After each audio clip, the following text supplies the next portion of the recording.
નમસ્કાર મિત્રો, આજના લેક્ચર નંબર 11માં આપ સૌનું સ્વાગત છે. મિત્રો, આપણે ગયા લેક્ચરમાં લાંબા સોલેનોઇડ અને એમાં બે લાંબા સોલેનોઇડ લીધા, સમઅક્ષીય હોય એ રીતે આપણે એમને ગોઠવ્યા અને એની મદદથી આપણે અન્યોન્ય પ્રેરકત્વ કેપિટલ M આપણે એનું સમીકરણ મેળવ્યું. પરિણામ મિત્રો આપણને શું મળ્યું કે M12 is equal to M21 is equal to M. આવું પરિણામ મળ્યું કે તમે લાંબો સોલેનોઇડ કે એની બહાર લાંબા સોલેનોઇડમાં બહારનો કે અંદરનો કોઈ પણ સોલેનોઇડમાં તમે પ્રવાહ પસાર કરો તો એમાં ઉદ્ભવતું mutual induction mutual capital M એ આપણને સમાન મળે છે અને એ પરિણામને આપણે રેસિપ્રોસિટી થિયરમ કહીએ છીએ.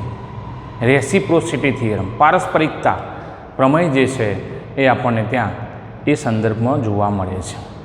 એ સિવાય આપણે આત્મપ્રેરણ અને આત્મપ્રેરકત્વ વિશે પણ આપણે ધ્યાનથી બરાબર સમજ્યા. મિત્રો, એનું આપણે એકમ પારિમાણિક સૂત્ર એ આપણે બરાબર વિગતવાર આપણે એને અહીંયા સમજીને આપણે યાદ રાખીશું. મિત્રો, એ જ પ્રમાણે આપણે આગળ વધીએ છીએ. આજનો મારો જે પ્રશ્ન છે, લાંબા સોલેનોઇડના આત્મપ્રેરકત્વ એલનું સૂત્ર મેળવવું. મિત્રો, સોલેનોઇડના કેટલા પ્રકાર? બે, લાંબો સોલેનોઇડ અને ટૂંકો. લાંબા સોલેનોઇડમાં આપણે એક વાત કરી હતી કે જે સોલેનોઇડમાં એની લંબાઈને સાપેક્ષે ત્રિજ્યા અવગણી શકાય તેવી ખૂબ જ એટલે ઓછી હોય તો તેવા સોલેનોઇડને લાંબો સોલેનોઇડ કહે છે. અવગણવાની આવે અને આપણે અવગણવી પડે તો લંબાઈને સાપેક્ષમાં ત્રિજ્યા અવગણી શકાય તેવી ખૂબ જ નાની હોય તો એ લાંબો સોલેનોઇડ, અને લંબાઈને સાપેક્ષમાં ત્રિજ્યાને અવગણી શકાય નહીં એને ધ્યાનમાં લેવી જ પડે તો એને આપણે ટૂંકો સોલેનોઇડ તરીકે આપણે એને ઓળખીએ છીએ. બીજું, સોલેનોઇડ હોય અને એમાં તમે પ્રવાહ પસાર કરો તો તમારી પાસે ચુંબકીય ક્ષેત્રનું સૂત્ર પણ તમને ત્યાં મળી જતું હતું, μ0 ni. આને કહેતા હતા શૂન્યાવકાશની પરમિએબિલિટી. શૂન્યાવકાશની પરમિએબિલિટી. આને તમે શું કહેતા હતા? એકમ લંબાઈ દીઠ સોલેનોઇડ માટે એકમ લંબાઈ દીઠ આંટાની સંખ્યા. એકમ લંબાઈ દીઠ આંટાની સંખ્યા. અને આને તો આપણે ઓળખીએ છીએ સોલેનોઇડમાં પસાર કરેલો વિદ્યુત પ્રવાહ, અને પરિણામે ચુંબકીય ક્ષેત્રનું સૂત્ર આપણને મળતું હતું, B બરાબર μ0 ni. એનનું સૂત્ર ખાસ આપણે યાદ રાખીશું. મિત્રો, એકમ લંબાઈ દીઠ આંટાની સંખ્યા સોલેનોઇડ માટે. પણ આ જ વાત હું ટોરોઇડ માટે કહી દઉં. ટોરોઇડ તો એના માટે આપણે આ જ સૂત્રને આપણે આ પ્રમાણે લખી શકીએ. ટોરોઇડ માટે n/2πr એકમ પરિઘ દીઠ આંટાની સંખ્યા એટલે આપણા માટે n. મિત્રો, બીના કારણે આપણને ચુંબકીય ફ્લક્સ ઉદ્ભવતું હતું, ત્યાં આપણને મળે AB. અમિતાભ બચ્ચન અથવા તો અભિષેક બચ્ચન યાદ રાખવા માટે ભાઈ બરાબર AB. મિત્રો, તો આપણે એનો જ ઉપયોગ કરીશું અને એ ઉપયોગ આપણે કરી અને અહીંયા એનું સૂત્ર મેળવીએ. ધારી લઈએ આપણે લાંબો સોલેનોઇડ જે છે એની આપણે જે ભૌતિક રાશિઓ છે આપણે લઈએ છીએ. ધારો કે કેપિટલ A આડછેદનું ક્ષેત્રફળ,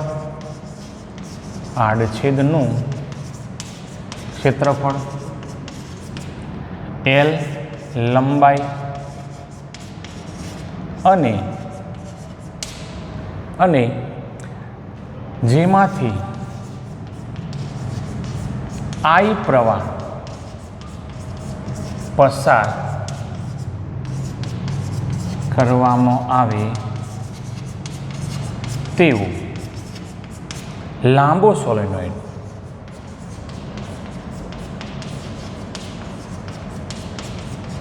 સોલેનોઇડને ધ્યાનમાં લો.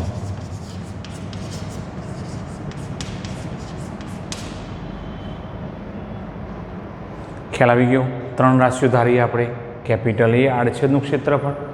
હવે ગૂંચળું જે છે સોલિનોઇડ એક પ્રકારના આમ વીંટાળેલું છે વાસ્તવમાં પેલી નળાકાર જેવા આધાર ઉપર, પણ એ ગૂંચળું જ છે અને ગૂંચળાનું ક્ષેત્રફળ પાઈ આર સ્ક્વેર. લંબાઈ કેટલી લેવાની આપણે? એલ. એલનું મૂલ્ય આપણે અહીંયા બોલવા માટે લાંબો સોલિનોઇડ કહીશું, પણ અહીંયા લંબાઈને આપણે સ્મોલ એલ કહીએ. એમાંથી કેટલો પ્રવાહ પસાર થાય છે? તો કે આઈ પ્રવાહ પસાર થાય છે. આ સોલિનોઇડમાં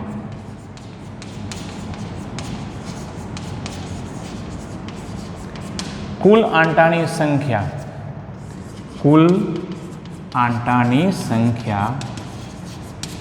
કેપિટલ એન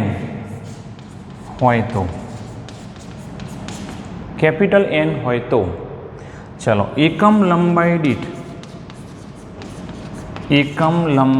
દીઠ આંટાની સંખ્યા, જેને આપણે એન કહીએ છીએ.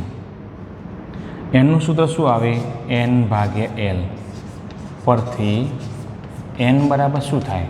કુલ આંટાની સંખ્યા. એન બરાબર ગુણાકારમાં આવે એન એલ મળે. ખ્યાલ આવી ગયો?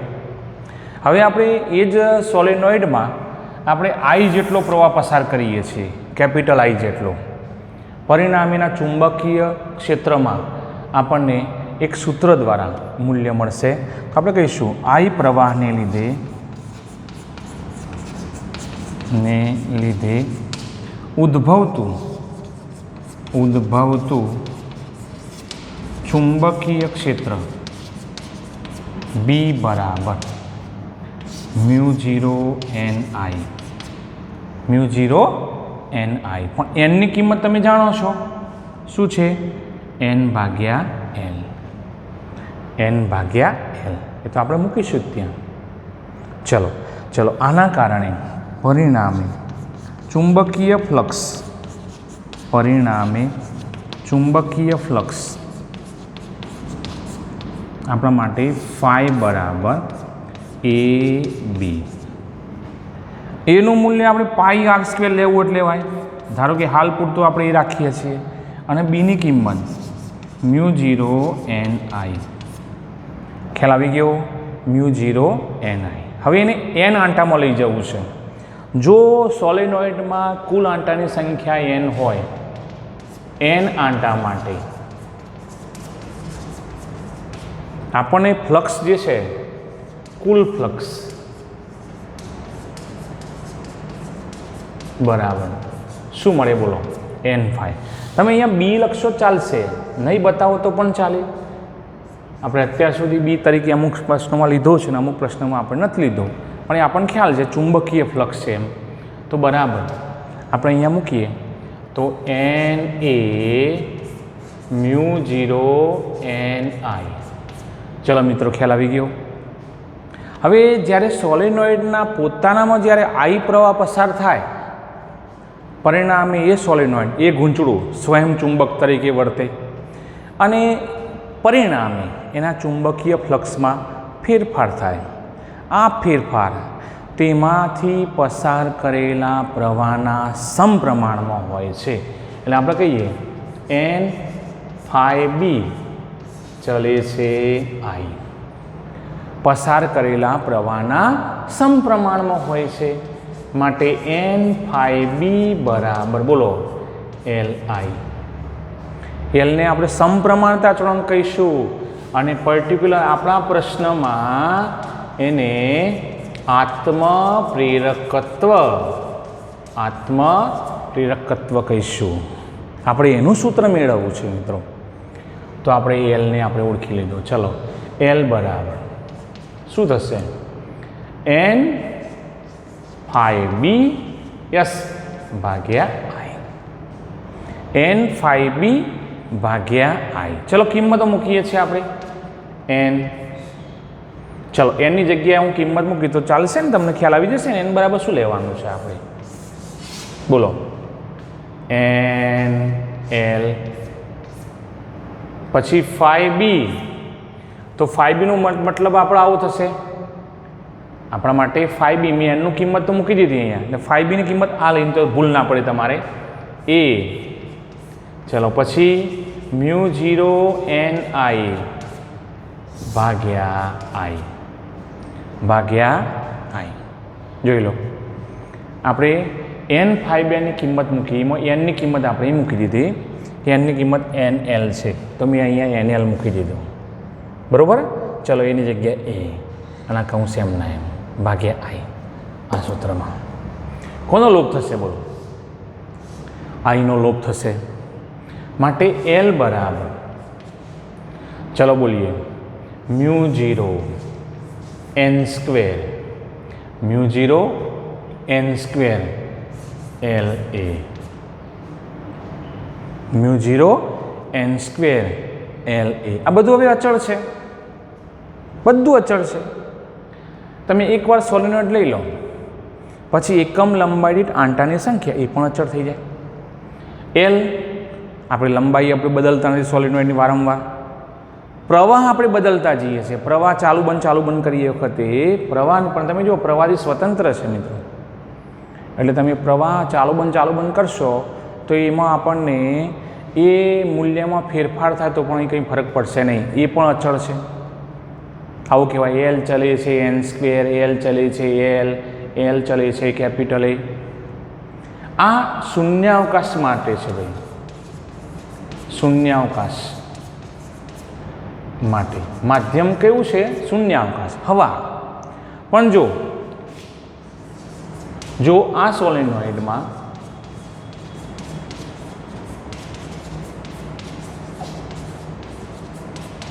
સાપેક્ષ પરમિએબિલિટી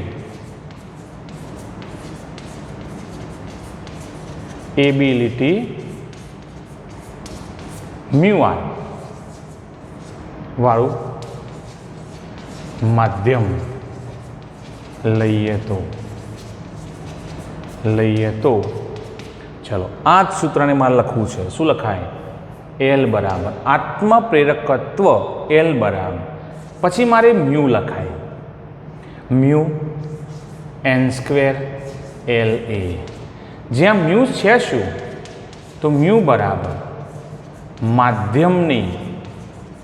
માધ્યમની પરમિએબિલિટી છે મિત્રો માધ્યમની પરમિએબિલિટી છે પણ મ્યુને આપણે વ્યાખ્યાયિત કરીએ તો અહીંયા સંદર્ભમાં આપણને મળશે ચલો સાપેક્ષ પરમિએબિલિટીનું સૂત્ર મૂકવું તો આપણે એમાંથી મ્યુને આપણે સૂત્રનો કરતા બનાવીને એને વ્યાખ્યાયિત કરી શકીએ આ શું છે સાપેક્ષ પરમિએબિલિટી શૂન્યાવકાશની સાપેક્ષે માધ્યમની પરમિએબિલિટીને સાપેક્ષ પરમિએબિલિટી કહેવાય જેને એકમ હોતો નથી જેને એકમ ના હોય કારણ કે અહીં ગુણોત્તર છે ચલો આમાં તમે મ્યુને સૂત્રનો કરતા બનાવો તો બરાબર શું થશે અહીંયા જુઓ μ0 ગુણાકારમાં જશે μr μ0 n square l a તો આપણું કોઈ પણ માધ્યમ માટે ટૂંકમાં સાપેક્ષ પરમિએબિલિટી જેની સરખામણી હવા સાથે કરેલી હોય તો એવા માધ્યમ માટે આપણે આત્મપ્રેરકત્વનું સૂત્ર આ પ્રમાણે મૂકી શકીએ આનું મૂલ્ય એ જે તે ગૂંચળું હોય એની પોતાના પરિમાણ ઉપર આધારિત છે આંટાની સંખ્યા ઉપર આધારિત છે બીજું કયા માધ્યમમાં મૂક્યું છે એ ચુંબકીય માધ્યમ જે છે એના ગુણધર્મો પર આધારિત છે એટલે આને આપણે આત્મપ્રેરકત્વ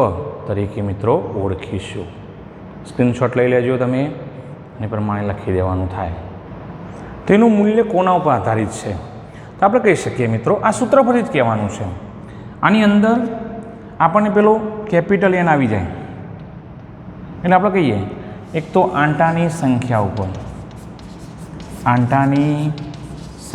પર કેપિટલ એન પર બીજું એના પરિમાણ પર ત્રીજું ગૂંચળું જે માધ્યમમાં મૂકેલું છે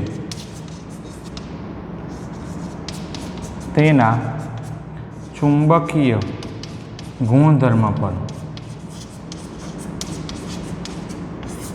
આધારિત છે. મિત્રો, આ કેપિટલ એનનું મૂલ્ય કોના ઉપર આધારિત છે? આપણે કહીએ આંટાની સંખ્યા કેપિટલ એન પર, તેના પરિમાણ પર. પરિમાણનો મતલબ શું? જુઓ તમે સૂત્રમાં જુઓ, કેપિટલ એ આવે છે, લંબાઈ એલ આવે છે. હું ટૂંકમાં કહું તો કદ પણ આવે, એ અને એલ વચ્ચે ગુણાકાર કરીએ તો કદ પણ આવે. એટલે લંબાઈ પર પણ આધારિત છે અને ક્ષેત્ર પર પણ આધારિત છે. તો ગૂંચળાને આમ નાની ત્રિજ્યાવાળું ગૂંચળું લો અને મોટી ત્રિજ્યાવાળું ગૂંચળું લો તો બંનેમાં આપણને એલનું મૂલ્ય જેમ ત્રિજ્યા વધુ તેમ વધુ જોવા મળે છે. તો આપણે એના પરિમાણ પર કીધું. બીજું, ગૂંચળું જે માધ્યમમાં મૂકેલું છે, જ્યાં ફ્લક્સ આપણને લાગતું જોવા મળે, એ માધ્યમના ચુંબકીય ગુણધર્મ પર આધાર રાખે છે.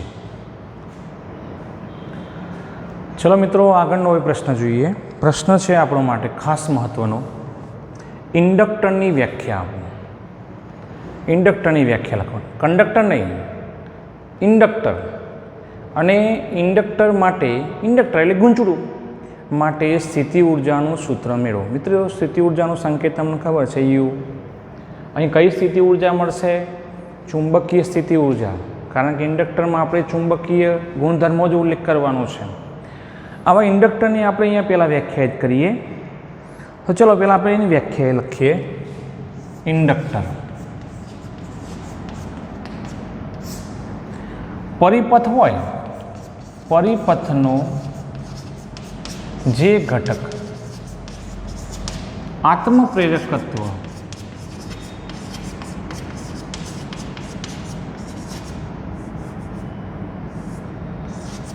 ધરાવે છે તે ઘટકને તે પરિપથનો ઇન્ડક્ટર કહે છે. એકવાર વાંચી જઈએ આપણે. પરિપથનો જે ઘટક, તો એ પરિપથ મૂક્યો હોય અને એમાં જુદા જુદા ઉપકરણો જોડ્યા હોય, તો એ વખતે જે ઘટક આત્મપ્રેરકત્વ કેપિટલ એલ ધરાવતો હોય, અને એને એવું કહીશું આપણે કે એનામાં પ્રવાહ પસાર કરવામાં આવે તો પોતે સ્વયં ચુંબક તરીકે વર્તે, પરિણામે પેલો પ્રેરિત EMF ઉત્પન્ન થાય અને એમાં રહેલો પ્રેરિત પ્રવાહ એ આપણને પેલો એડી પ્રવાહ પણ કહી શકીએ, પેલો આપણા માટે ફૂકો પ્રવાહ પણ કહી શકીએ. તો આવા પરિપથમાં રહેલા ઘટકને, ઉપકરણને તો આપણે શું કહીશું? ઇન્ડક્ટર. મિત્રો, જો મારે તમને કહેવું હોય ઇન્ડક્ટરનું કોઈ ઉદાહરણ આપવું હોય, તો આપણે ટ્યુબલાઇટ ઘરમાં હોય, તેનો જે ચોક છે, ડસ્ટર જેવા આકારનું ભારે, આમ મથામાં પસાર તો આખા પાછા થઈ જઈએ, એવો એક લંબચોરસ આકારનો, ડસ્ટર આકારનો જે નક્કર છે મિત્રો, એવો જે ભાગ તમે જોઈ શકતા હશો, એને આપણે શું કહીશું? ઇન્ડક્ટર કહીશું. આપણા માટે કોઇલ છે. હવે એની પરિપથ સંજ્ઞા, પરિપથ સંજ્ઞા એને આપણે મારે જોડવો છે, તો એને કેવી રીતે આપણે અહીંયા ઓળખીશું? તો આ પ્રમાણે એક ચોક્કસ પ્રકારનું ગૂંચળું જ છે મિત્રો, ગૂંચળું જ છે. એનો એક છેડો ધન, એક છેડો ઋણ. પ્રવાહ હંમેશા યાદ રાખો, હંમેશા 100% હંમેશા ધન ધ્રુવ દ્વારા દાખલ થાય અને ઋણ ધ્રુવ દ્વારા બહાર નીકળી જાય. મિત્રો, ઇન્ડક્ટરની સંજ્ઞા દર્શાવતી વખતે પ્લસ માઇનસ અને પ્રવાહની દિશા બતાવવી ફરજિયાત છે, અનિવાર્ય છે, તો જ આપણે ઇન્ડક્ટરને દર્શાવ્યું છે એમ કહેવાય. મિત્રો, આ થયું ઇન્ડક્ટરની પરિપથ સંજ્ઞા કે જે આપણા માટે અહીંયા કોઈ પણ સર્કિટમાં એને આપણે જોડવાનું થાય છે. ચલો મિત્રો, તો આને આપણે ઇન્ડક્ટર તરીકે ઓળખીશું. સંકેત કયો છે? Capital L. હવે આપણે એમાં સંગ્રહાયેલી ચુંબકીય સ્થિતિ ઉર્જા, હું બોલું છું ધ્યાન આપજો, ચુંબકીય સ્થિતિ ઉર્જા એ આપણે મેળવવું છે. મિત્રો, તમે અગાઉના પ્રશ્નમાં આપણે આ પ્રમાણે ચર્ચા કરી કે જેમાં આપણે કોઈ ગૂંચળું હોય અને એમાં તમે પ્રવાહ પસાર કરો તો ગૂંચળું પોતે સ્વયં ચુંબક તરીકે વર્તે છે અને પોતાનામાંથી પેલા ચુંબકીય ક્ષેત્રરેખાઓ અને પરિણામે ચુંબકીય ફ્લક્સમાં એ ફેરફાર થાય છે.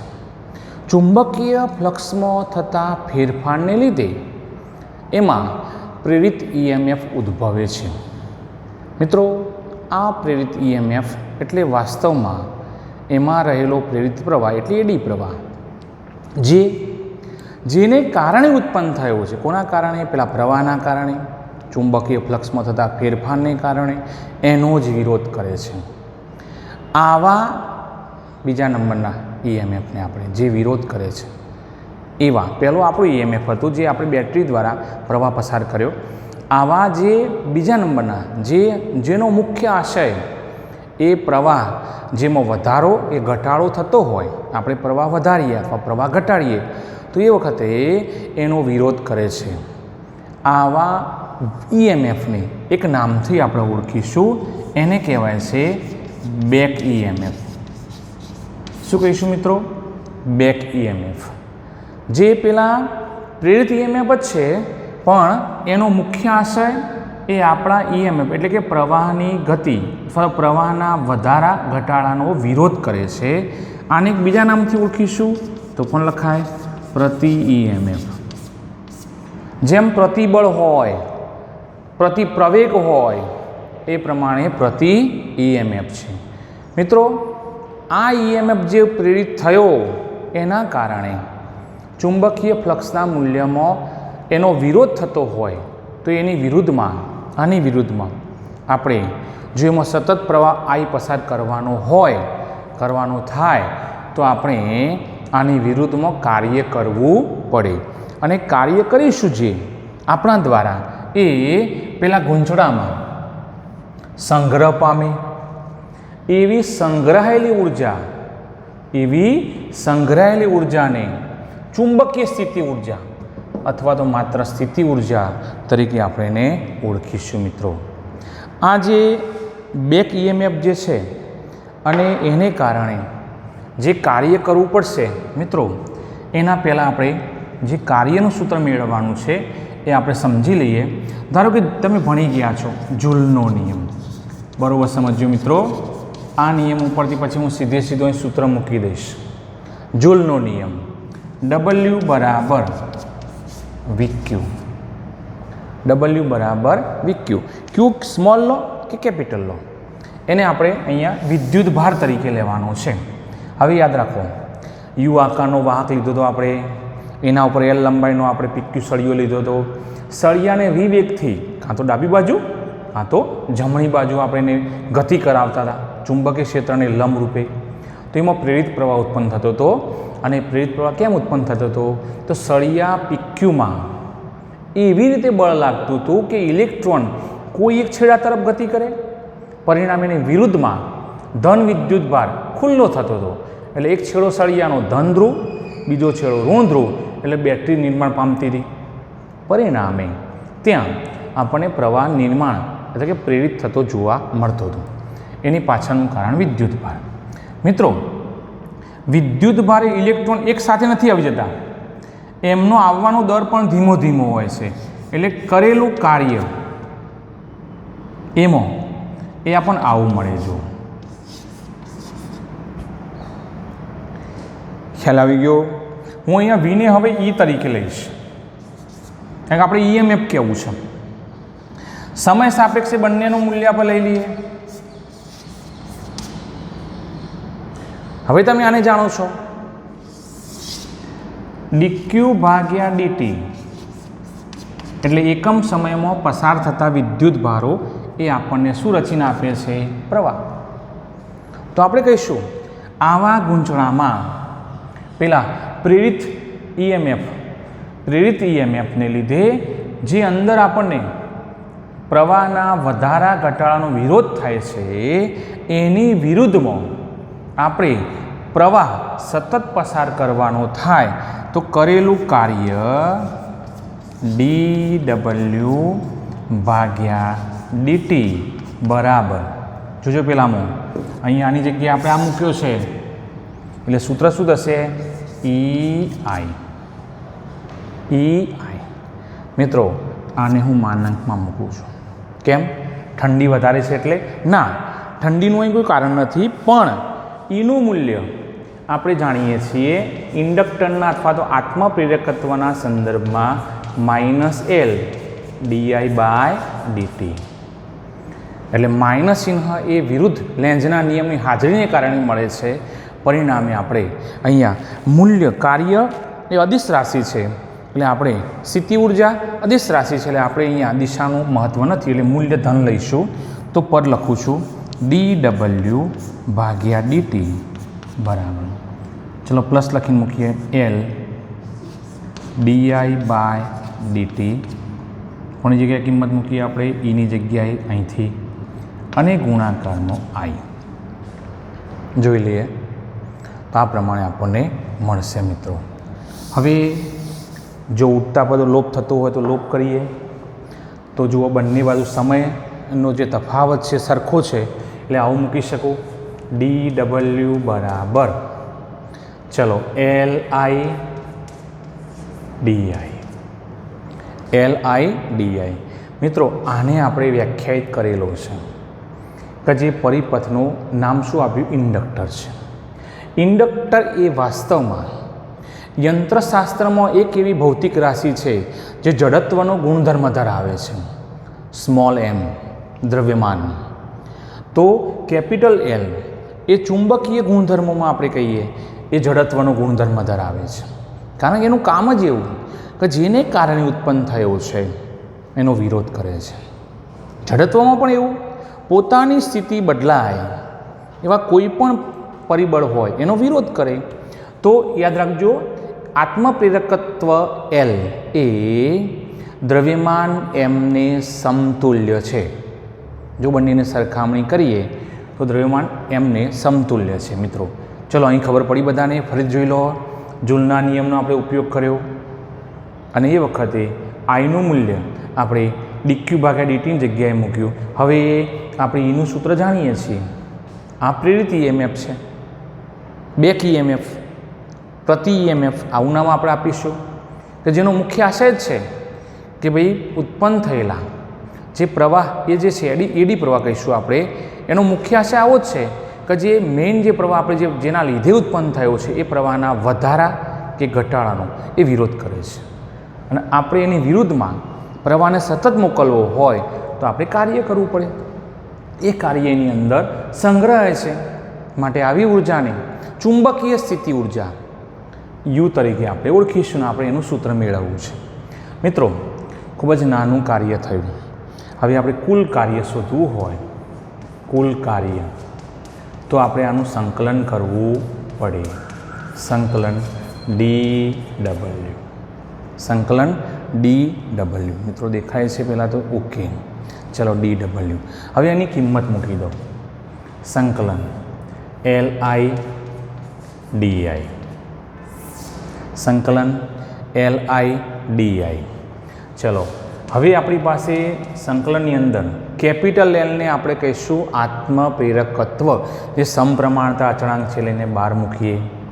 સંકલન I di, સંકલન I di. મિત્રો સંકલનમાં સીમાઓ હોય, અધસીમા, ઉર્ધ્વ સીમા. હવે પ્રક્રિયા ચાલુ થઈ નથી એ વખતનો પ્રવાહ આપણે 0 રાખીએ, અને પ્રક્રિયા ચાલુ થઈ જાય એ વખતનો પ્રવાહ એટલે આપણી પાસે સીમાઓ આવી ગઈ. અધસીમા શું? 0, ઉર્ધ્વ સીમા I. ચલો હવે આપણે વિચારીએ બરાબર L. મિત્રો સંકલન કરીએ ત્યારે અહીંયા આઈના સંદર્ભમાં આપણે સંકલન, તો આના પર ઘાત કેટલી કહીશું? 1. તો 1 ઘાતમાં વધારો થશે એટલે 2 ઘાત થશે. એ જ ઘાત નીચે મૂકવાની 2. સંકલન તો તમને આવડતું હશે, 0 થી I. ચલો હવે આપણે અહીંયા W બરાબર સીમાનો તફાવત મૂકીએ. જ્યાં I દેખાય પહેલાં તો તમારે ઉર્ધ્વ સીમા મૂકવાની, પછી માઇનસ કરીને અધઃ સીમા L. ચલો I²/2, આઈની જગ્યાએ મેં I મૂક્યો, માઇનસ 0²/2. આ તો કોઈ ફરક નથી પડતો, તો આપણને પદ શું મળ્યું? L I²/2. થોડુંક વ્યવસ્થિત ગોઠવીએ તો આપણને W બરાબર 1/2 Li². 1/2 Li². મિત્રો, કરેલું કાર્ય એ ઇન્ડક્ટરમાં ઉર્જાના સ્વરૂપમાં સંગ્રહાય છે, માટે આવી ઉર્જાને ચુંબકીય સ્થિતિ ઉર્જા U વડે ઓળખીશું, Li², જે આપણું અહીંયા માગેલ સમીકરણ છે. ચલો, ખ્યાલ આવી ગયો? તમને કદાચ હવે ભૂલ પડે કે ભાઈ ચલો હવે મારે એલનો એકમ કહેવો છે, તો આ સૂત્ર જ યાદ રાખો. મેં તમને એક સૂત્ર બનાવીને મૂકી દઉં કે જૂલ પ્રતિ એમ્પિયર સ્ક્વેર. જુઓ તમે, એલને સૂત્રનો કરતા બનાવો તો આવું પરિણામ આપણને મળે. હવે આનો એકમ તમે જાણો છો, જૂલ. સ્થિતિ ઉર્જા છે, ઉર્જાનો એકમ જૂલ, અને પ્રવાહનો એકમ એમ્પિયર. ચલો, ખ્યાલ આવી ગયો? જૂલ પ્રતિ એમ્પિયર એ આપણને એકમ, અને એના ઉપરથી પારિમાણિક સૂત્ર પણ આપણને મળી જાય. M1 કોનું? એલનું. M1 L2 T-2 A-2. Okay, ચલો. તો આપણે અહીંયા આ સમીકરણ જે આપણને માગ્યું છે એ U બરાબર, એકવાર બોલી જઈએ, 1/2 Li². મિત્રો, આ સ્થિતિ ઉર્જા છે. હવે યંત્રશાસ્ત્ર એટલે ગતિ ઉર્જા માટે એમાં આપણે એક સૂત્ર લઈએ છીએ, K બરાબર, જેને ગતિ ઉર્જા કહીએ છીએ, 1/2 mv², જેવું જ તમને દેખાય છે, 1/2 Li², 1/2 mv². એનો મતલબ કે યંત્રશાસ્ત્રમાં જે ભાગ દળ ભજવે છે એ આપણા આ ચુંબકીયને લગતો જે પ્રશ્ન છે એમાં કોણ ભજવશે? એલ. જોઈ લો, એટલે કેપિટલ એલ. પ્રશ્ન તમને પૂછાય તો યાદ રાખજો મિત્રો, કેપિટલ એલ એટલે આત્મપ્રેરકત્વ એ કઈ ભૌતિક રાશિને સમતુલ્ય છે, સમતુલ્ય એના જેવું જ કામ કરે છે. અહીંયા વેગ છે, અહીં શું છે? પ્રવાહ. જે બંને જ ગતિ ઉર્જા, ગતિ સાથે સંકળાયેલી રાશિઓ છે. પ્રવાહ આવી એટલે ગતિ, એ પ્રવાહ વહેતો હોય તો જ આપણને આગળ ઘટના મળે છે. તો આપણને અહીંયા સૂત્ર જે મળ્યું એ ફરીથી આપણે યાદ કરી દઈએ, U બરાબર 1/2 Li². ફરીથી મિત્રો એકવાર કહી દઉં તમને, અહીંયા જે પ્રવાહ મળ્યો, જે તમને EMF મળ્યો, એને એક નામથી આપણે ઓળખ્યું છે, એને કહીશું આપણે આત્મપ્રેરિત EMF કીધો, એને એક નામ આપીશું બેક EMF અથવા તો પ્રતિ EMF. એનું કામ શું? તો પ્રવાહની વધારો અને ઘટાડો જે પણ થતો હોય એનો વિરોધ કરશે, અને વિરોધ કરવા માટે એ ઉત્પન્ન થશે. એની વિરુદ્ધમાં આપણે કાર્ય કર્યું, એટલે વિરુદ્ધમાં થતું કાર્ય એ આપણને કેટલું મળ્યું સ્થિતિ ઉર્જાના સંદર્ભમાં? તો 1/2 Li². ચલો મિત્રો, ખ્યાલ આવી ગયો? ઇન્ડક્ટરની આપણે પરિપથ સંજ્ઞા દોરવાનું થાય તો યાદ રાખજો, પ્લસ માઇનસ બતાવવાનું, અને પ્રવાહની દિશા પ્લસમાંથી દાખલ થાય અને માઇનસ ઋણ ધ્રુવ છે એ બાજુથી બહાર નીકળી જાય, એને આપણે ઇન્ડક્ટર દ્વારા દર્શાવ્યું છે એમ કહેવાય. વ્યાખ્યા વાંચી જઈએ. પરિપથનો જે ઘટક આત્મપ્રેરકત્વ ધરાવે છે તે ઘટકને પરિપથનો ઇન્ડક્ટર કહે છે, અને એનું સૂત્ર આપણે અહીંયા જે મેળવ્યું છે, U બરાબર 1/2 Li². ચલો મિત્રો, આપણે પ્રેરિત EMF પરનો એક દાખલો આપણે ગણીએ. સ્વાધ્યાયનો 6.3 જુઓ, અને એમાં આપણને રકમ આપી છે 15 આંટાઓ પ્રતિ સેન્ટીમીટરવાળા એક લાંબા સોલેનોઇડમાં સોલેનોઇડ તેની અક્ષની સમાંતર સોલેનોઇડની અંદર 2 સેન્ટીમીટર સ્ક્વેર ક્ષેત્રફળ ધરાવતો એક નાનો ગાળો મૂકેલ છે, એટલે ગૂંચળાનો આપણે કહીએ તો. જો સોલેનોઇડમાં વહેતો વિદ્યુત પ્રવાહ 0.1 સેકન્ડમાં 2 એમ્પિયરથી 4 એમ્પિયર સ્થાયી રીતે બદલાય તો વિદ્યુત પ્રવાહમાં ફેરફાર વખતે ગાળામાં પ્રેરિત EMF કેટલું હશે? મિત્રો જુઓ, ફેરફાર ક્યાં થાય છે? પ્રવાહમાં. પરિણામે એવા પ્રેરિત EMFને આપણે શોધવાનો છે મિત્રો. સોલેનોઇડને ધ્યાનમાં લઈને આપણે વાત કરીએ છીએ. જે મૂલ્યો આપ્યા છે આપણે લખીએ છીએ. ચલો, N બરાબર કેટલા આપ્યા છે? 15 આંટા પ્રતિ સેન્ટીમીટર લંબાઈ હોય એની, તો 1 સેન્ટીમીટર. ચલો, આને મીટરમાં ફેરવો 10⁻² મીટર. ખ્યાલ આવી ગયો? હવે આ બંને સંબંધ છે n બરાબર કેપિટલ N ભાગ્યા L એટલે 15/10⁻². 10⁻² ઉપર જાય એટલે 15 × 10⁻² ગુણાકાર લઈ લઈએ તો 1500 આંટા પ્રતિ શું થશે મિત્રો? Metre square. ઓકે, ચલો પછી તેની અક્ષની સમાંતર સોલેનોઇડની અંદર આટલું ક્ષેત્રફળ એટલે કેપિટલ A 2 સેન્ટીમીટર સ્ક્વેર 2 × 10⁻² મીટરનો વર્ગ બરાબર, ચલો 2 × 10⁻⁴ મીટર સ્ક્વેર. જો સોલેનોઇડ વહેતો વિદ્યુત પ્રવાહ, હવે મિત્રો પ્રવાહને આટલા પ્રવાહમાંથી આટલો પ્રવાહ થાય છે એનો મતલબ કે આ સમયનો પણ તફાવત છે એટલે dt બરાબર કેટલું આપ્યું છે આપણને? 0.1 સેકન્ડ. 0.1 સેકન્ડ. ખ્યાલ આવી ગયો? પ્રવાહ 2 એમ્પિયર હતો ત્યારે સમય 0 હશે. 4 એમ્પિયર થયેલો પ્રવાહ કેટલો થયો? 0.1 સેકન્ડ. એટલે 1 સેકન્ડ 0.1 સેકન્ડ જે છે એ સમયનો તફાવત છે.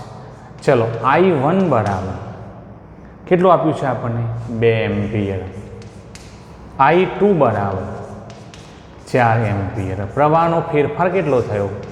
અને આપણે એ જ કહેશે વિદ્યુત પ્રવાહમાં ફેરફાર વખતે એટલે I2 - I1 બોલો di કેટલું મળશે આપણને? 4 - 2 એટલે 2 એમ્પિયર.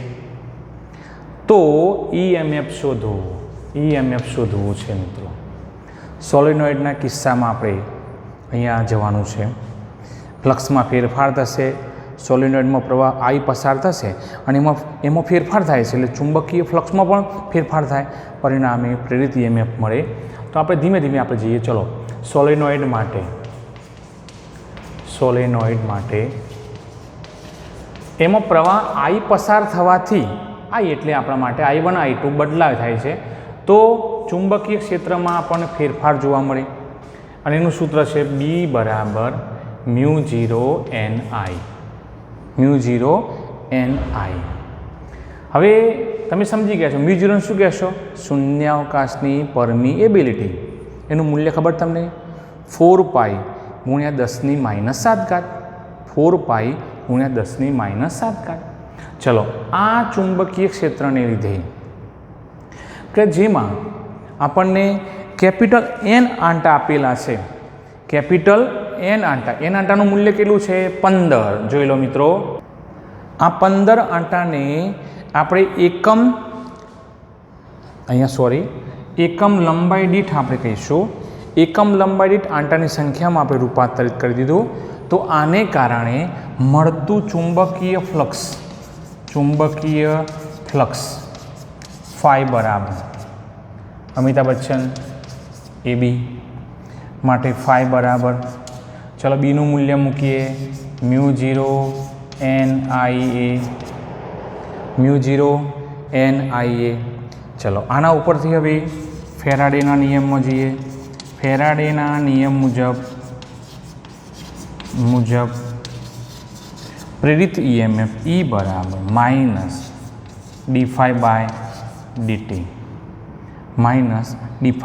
-dφ/dt. મિત્રો અહીંયા -d/dt કિંમત મૂકીએ ફાઈની μ0 Nia. ફેરફાર શેમાં થાય છે? પ્રવાહના મૂલ્યમાં જ ફેરફાર થાય છે, જે આપણે કહે છે પ્રવાહમાં ફેરફાર વખતે. તો અહીંયા બાકીના બધા પદો કેવા થઈ જશે? એના સિવાયના અચળ E બરાબર માઇનસ, ચલો μ0 પછી Na di/dt. ચલો હવે આ તો માઇનસ મૂલ્ય એટલે આપણે એને ધન લઈને વાત કરીએ, ઋણ નિશાની આપણે અવગણીએ તો આપણે કહીશું E બરાબર μ0 Na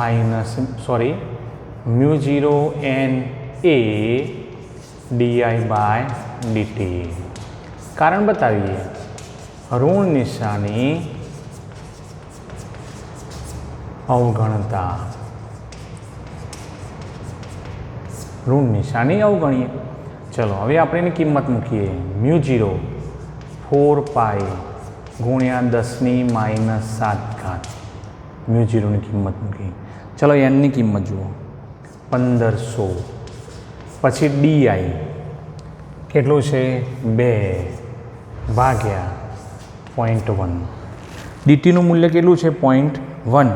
મિત્રો આપણે આનો ઉપયોગ કેલ્ક્યુલેટરમાં આપણે મૂકીને પાઈની કિંમત 3.14 લઈએ અને એ પ્રમાણે કિંમત મૂકીએ તો 7.54 ગુણ્યા 10⁻⁶ વોલ્ટ એટલે કે 7.5 ગુણ્યા 10⁻⁶ વોલ્ટ એટલે 7.5 માઇક્રોવોલ્ટ આપણને પ્રેરિત થતો EMF મળે. જો આપણને અવરોધ આર આપી દીધો હોત તો અવરોધ આરનું મૂલ્ય લઈએ તો આપણો પ્રવાહ કેટલો પ્રેરિત થાય છે એ આપણે શોધી શકીએ છીએ મિત્રો. આ તો ઉદાહરણ સ્વાધ્યાય દાખલા નંબર